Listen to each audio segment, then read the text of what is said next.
So, Roger, you chose Casino Royale, released in 2006. Feels like an eternity ago. Let's watch a trailer. Your file shows no kills. But to become a double O, it takes two. How did you die? Your contact? Not well. You needn't worry. The second is... Yes. Considerably.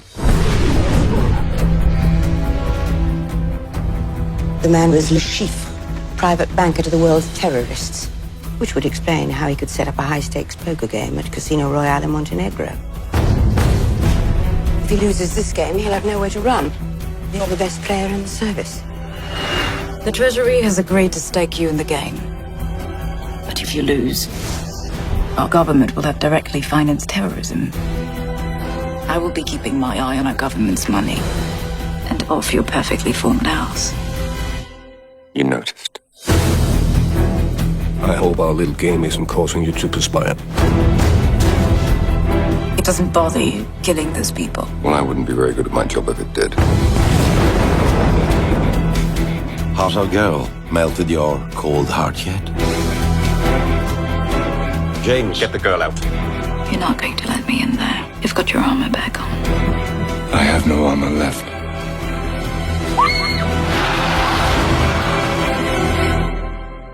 You've stripped it from me. Whatever is left of me. Whatever I am. I'm yours. The only question remains. Will you yield? In time?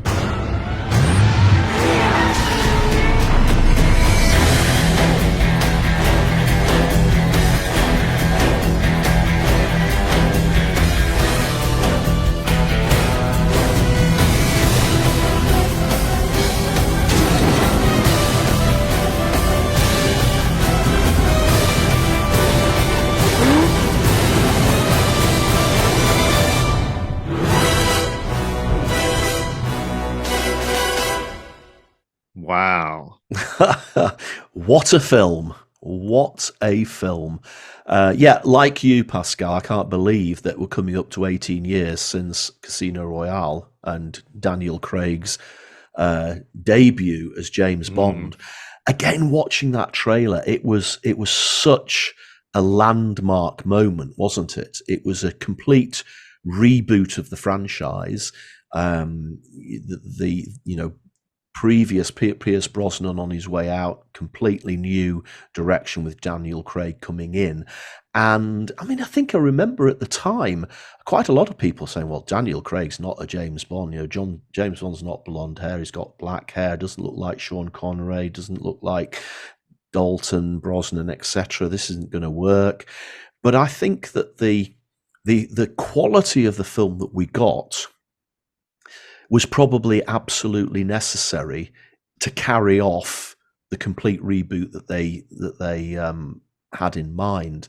I think had the film been a bit of a mediocre film, it could have killed the franchise completely. So on the one hand, they made a very brave decision to try and reinvigorate it and take it in a different direction, but they also had a lot of pressure on them to create an absolutely standout movie. And I think they succeeded on both counts. I think, we forget because now we've had the pleasure of all the others, including No Time to Die, reviewed on to Geeks and Marketing podcast, and Skyfall and all the others. The pressure, perhaps now is just, a vague memories for the producers and filmmakers, but it was real. I remember it was particularly print media that was pretty scathing about Daniel Craig. And I was completely confused, a bit like, earlier within the news, I was thinking, well, do you not watch movies like I do? Have you not seen Layer Cake, for example? Why do you have such a strong position? It was such ill-informed. I was completely, confused by the whole thing. I just couldn't wait to see it. And And you talk about, being brave. The whole movie feels like a series of brave decisions. To begin with, from the title, Casino Royale. This is almost like the cursed movie, because it exists, as we know, as this kind of bizarre kind of construct of a comedy that I couldn't watch all of it. I was too embarrassed, So you've got that. You've got obviously, the decisions around the actor, although that you were always going to have naysayers, but also the storytelling, the grittiness, the violence, but also I want to spend some time with you on that. The whole opening, the first quarter of an hour, 20 minutes is so very different, and they had to do that. Yeah, and okay, so assuming that they've taken this decision, it's complete reboot. So the very first scene is almost going back to the day that James Bond was promoted to being a 00 agent. And that's when he became 007. And actually, unless you've read the original book of Casino Royale, the first James Bond book, you wouldn't know that in order to become a 00, you have to make 2 kills. And of course, the pre-credit sequence is James Bond making those 2 kills. So immediately you know that in this reboot, this is at the moment that James Bond becomes a 00. Whereas I guess in all the movies in the past, he'd already made that leap to being the 00 agent. We only get M, played by Judi Dench, as the surviving character from the rest of the franchise earlier on. So we don't have a Q, we don't have a Miss Moneypenny, and I suppose we have Felix Leiter, but it's a different actor, so I don't include that. But in as far as that was concerned, it was a completely different movie, and we didn't really even get the James Bond theme until right at the end.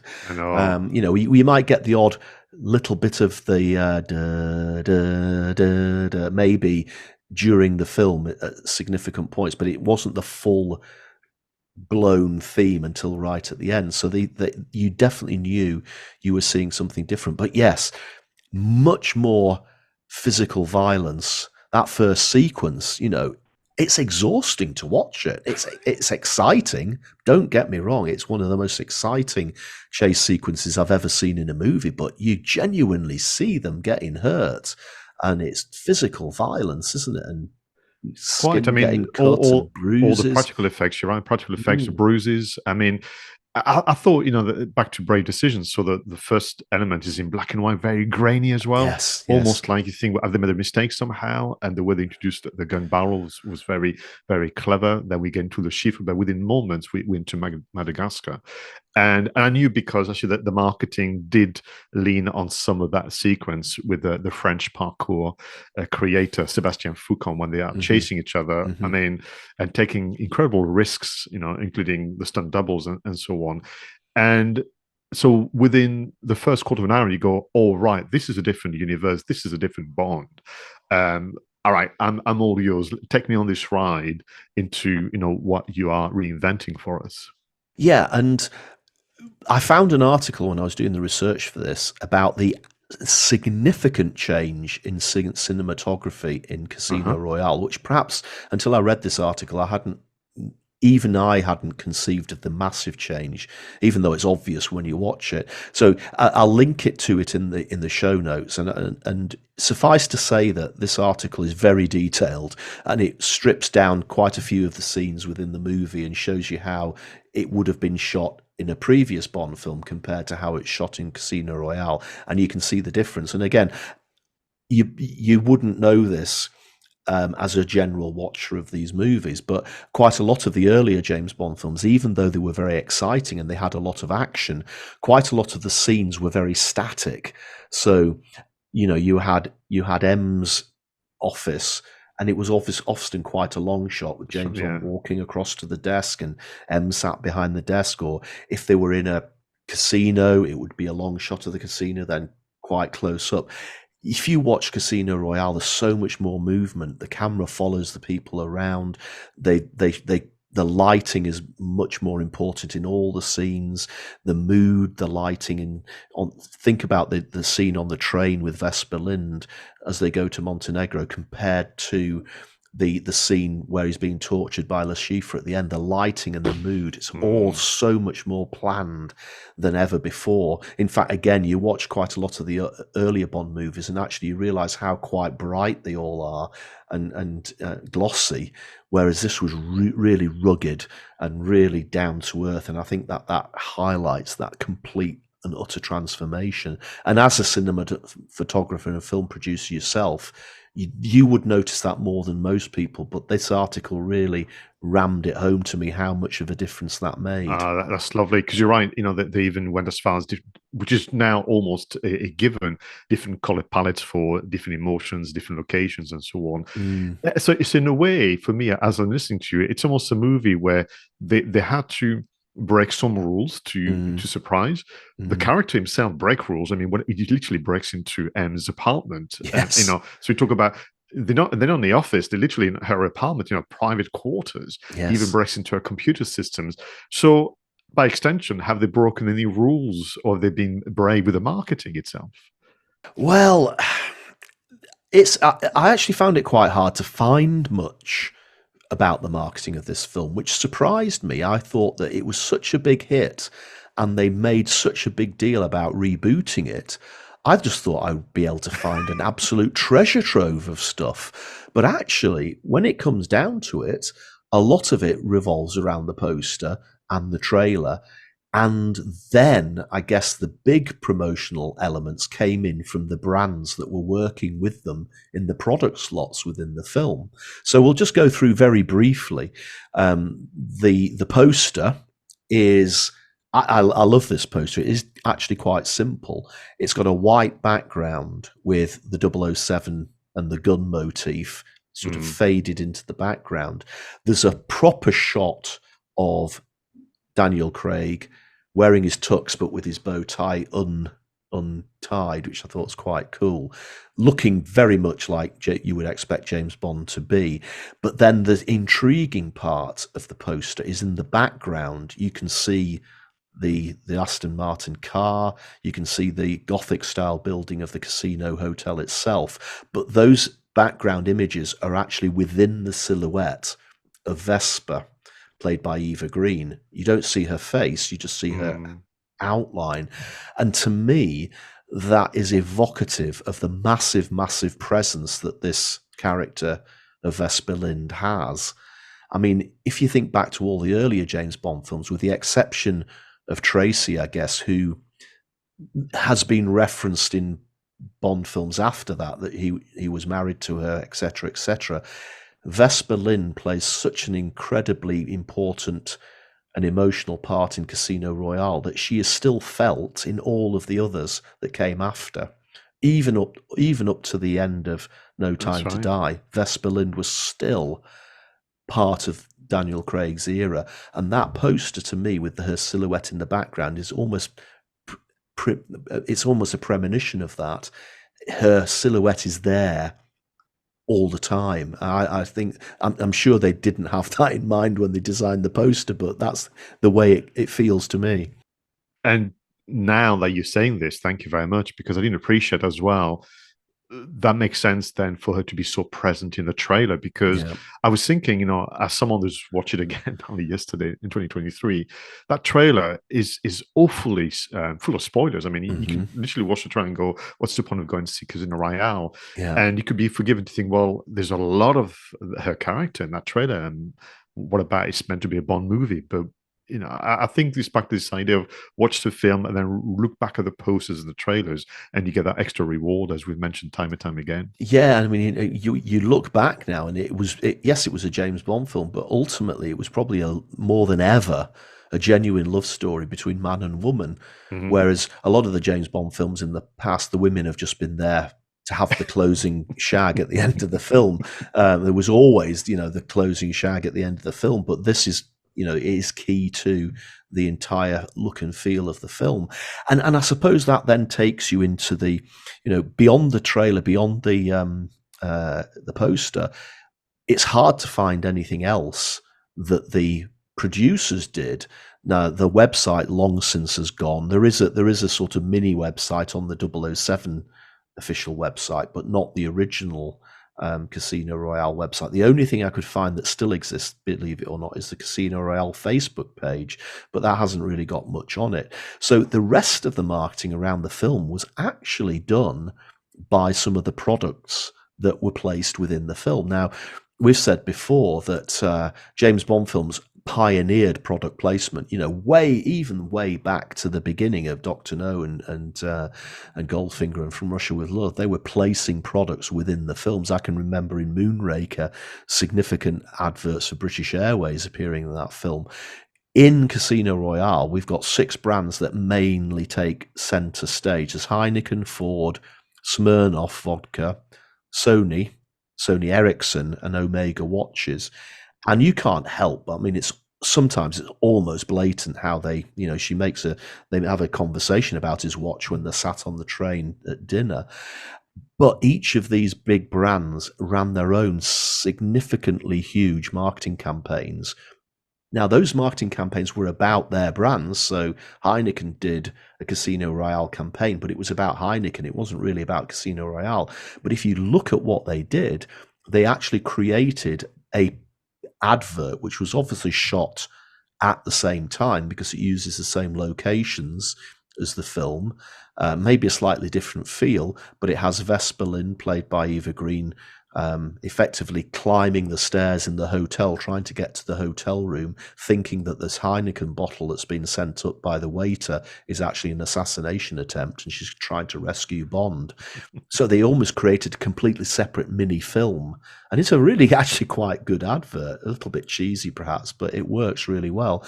And Heineken had their own website with a countdown clock to the world premiere, lots of pictures of Vesper.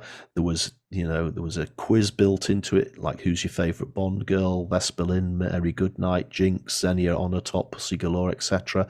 Obviously, it was promoting Heineken. So to me, it was very much a film that was marketed by the partners as opposed to marketed by the producers, assuming that there wasn't anything that I've missed, but I couldn't find anything other than the poster and the trailers. No, and talking about breaking rules, or so to speak, restraint being maybe something that they wanted to do to accompany the film, and do something that I would go as far as saying is more elegant than sometime, to use M's expression, blunt instruments of previous iteration of Bond, where sometimes it was so distracting, because some of the brand positioning was in the double figures, and you can be distracted by, drinks and cars and that kind of things.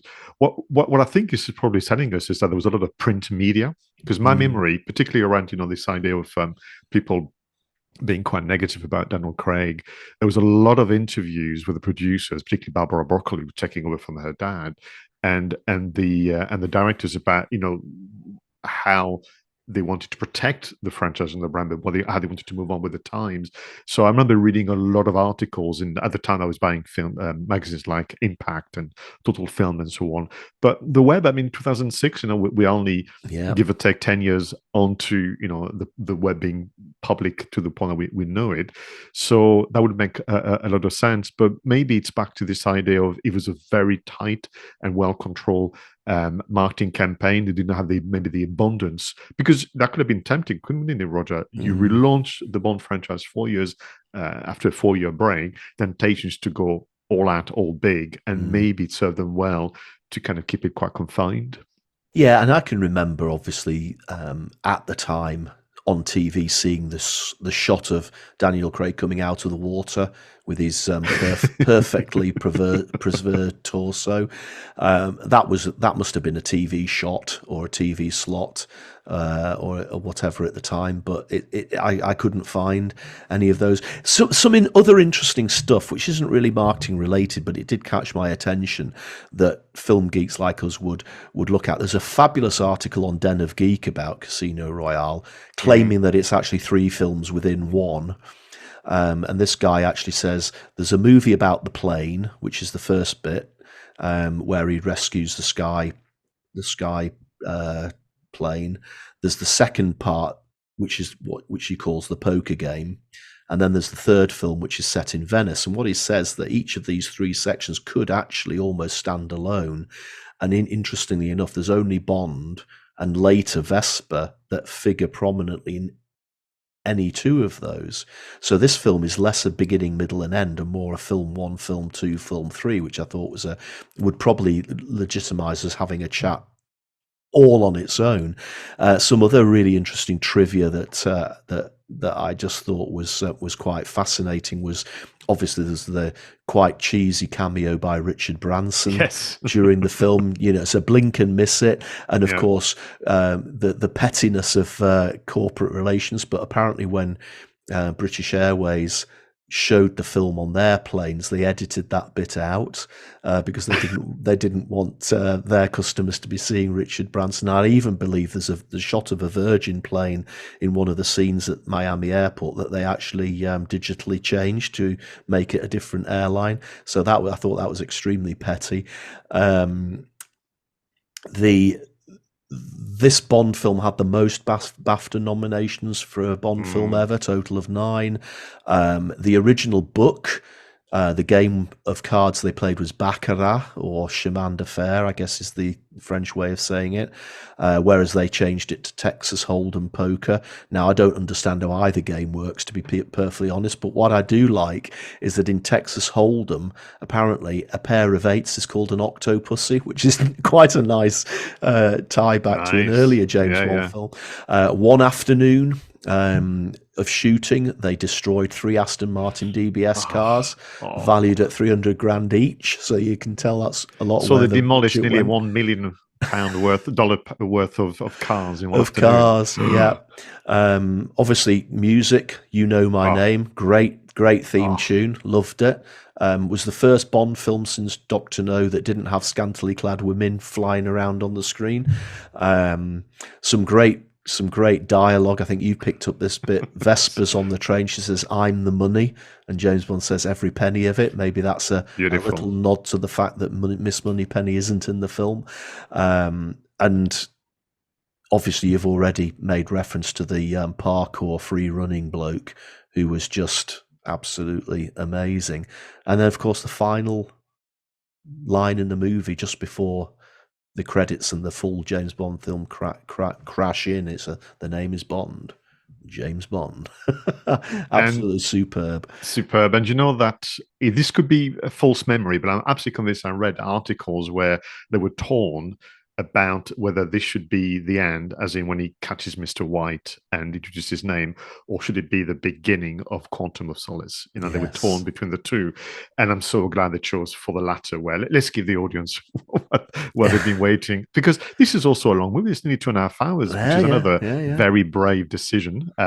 So let's give the audience, the final kind of salute introduction, and then you're right. The moment he finishes that line, it cuts to the James Bond theme we've been listening since 1962. So wow, thank you, Roger. It was just brilliant to not only watch it again recently, and it was delightful because you watch it with the information knowledge of what's coming next. So some of the lines, and when they are confused by the network and they don't know who's behind all of this and so on, but we know, makes watching Casino Royale even more enjoyable. So thank you very much for choosing that for today's episode 102 of Two Geeks and the Marketing Podcast.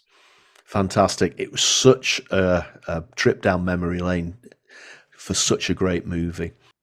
Thank you. And thank you for watching and listening to Two Geeks and a Marketing Podcast. Really, truly appreciate your support. So please subscribe if you haven't already. Leave your comments and suggestions in usual places. Until the next time, go out there and make sure your marketing is done right. I was Pascal Fintoni, and he was Roger Edwards.